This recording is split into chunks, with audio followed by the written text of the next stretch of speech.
कहते हैं। महोदय, मैं इस सदन को याद दिलाना चाहती हूँ कि ऐसा डर का माहौल देश में अंग्रेजों के राज में था।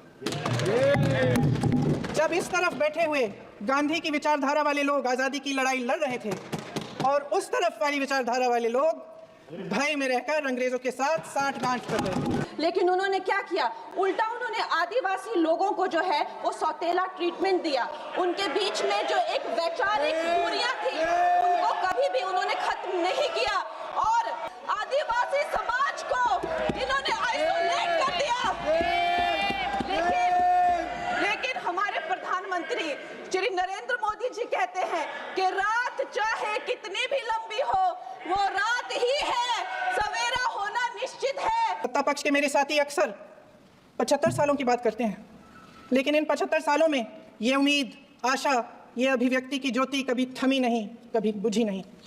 इस देश की जनता ने खुलकर आलोचना की, निडर होकर धरने किए, प्रदर्शन किए।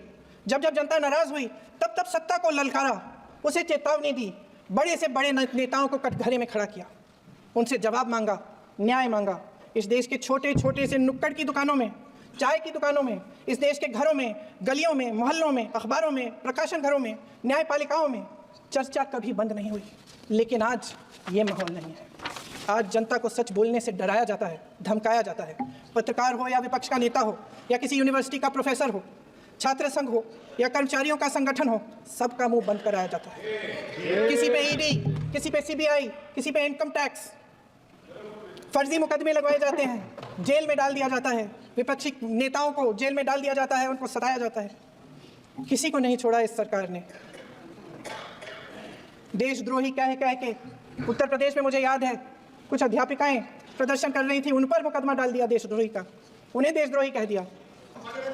महोदय, मैं इस सदन को याद दिलाना चाहती हूँ कि ऐसा डर का माहौल देश में अंग्रेजों के राज में था।